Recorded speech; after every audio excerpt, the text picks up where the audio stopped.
Have you ever had something very important to do and you knew exactly what had to be done, you knew exactly where to start, yet you find yourself doing the exact opposite of everything you needed to do? You scroll your phone, you do cleaning in areas that doesn't need cleaning, you answer emails, you call your friend, anything but the task at hand, waiting for the so-called right moment. In other words, you procrastinate. But what if I told you that procrastination is not a character trait? What if I told you procrastination is your brain's mechanism to protect you from something uncomfortable? Hi, I'm Muge, your performance coach. In this channel, I break down psychology, neuroscience, and philosophy to understand one of the biggest human challenges: why knowing what to do doesn't always translate into doing it. Most of us actually know exactly what to do, but we struggle in implementing what we know. And procrastination is one of those things.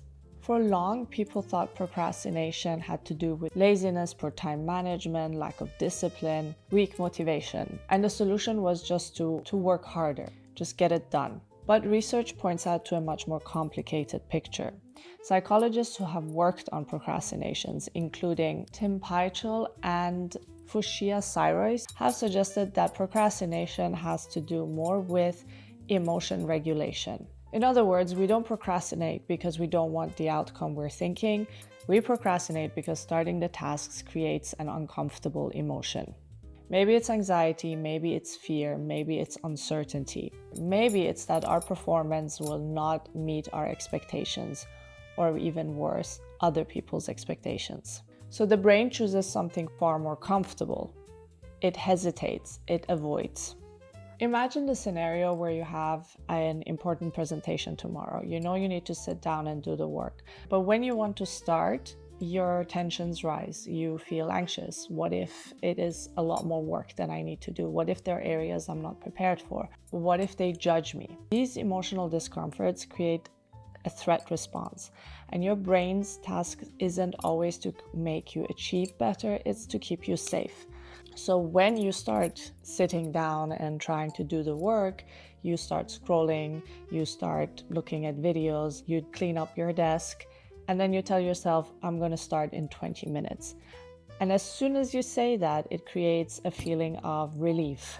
Your brain learns in this moment that avoiding the difficult tasks creates an ease and reduces the threat response. And that's how a new pattern is shaped. Now, this is really interesting in high-functioning people because procrastination is not always caused by lack of ambition. Highly ambitious people are sometimes the people who procrastinate the most. Procrastination often happens to people who care deeply about something. So when you care more about it, what happens is the stakes are higher, so you have more to lose. The fear of failure increases.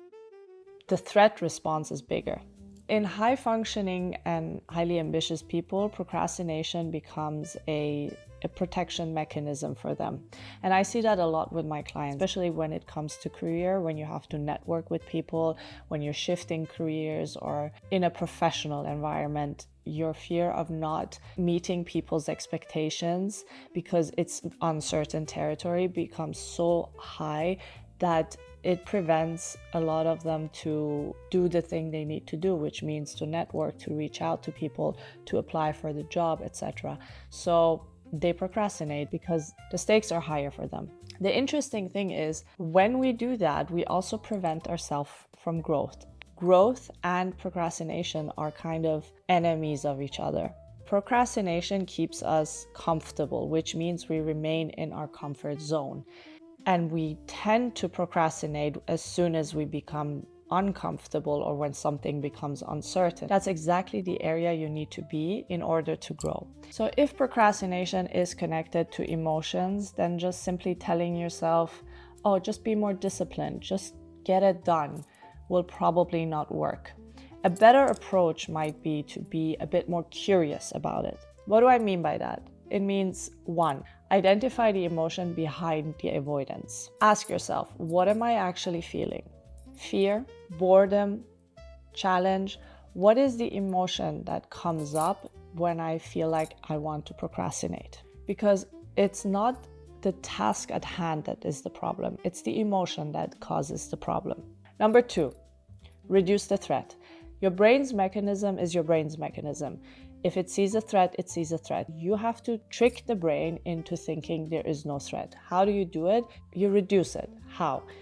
Instead of saying, I need to do this project, you break it down into sections and you say, okay, I have to just work on this for 20 minutes. Depending on the project you have, alter it, but break it down, reduce it.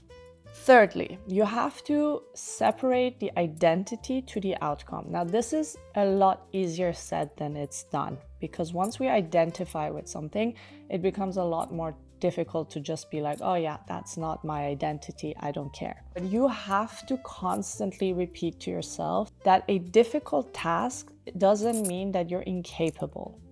It just means that you're in growth zone, that you're learning something. Performance is something you create. It's not something you are.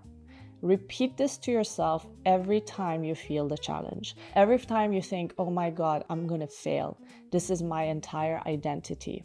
It means you're learning, you're in growth zone, you're being challenged. That's a good thing. Procrastination is a sign that something feels highly uncomfortable to you and your brain is trying to protect you from it. So it's doing its job. When you feel you're procrastinating, instead of asking yourself, why can't I just do this? A much more useful question might be, what is this behavior trying to protect me from? What is the emotion behind my procrastination? Because understanding yourself is often the first step towards challenging yourself. Try these out. Let me know how that works for you. See you on the next one. Thank you.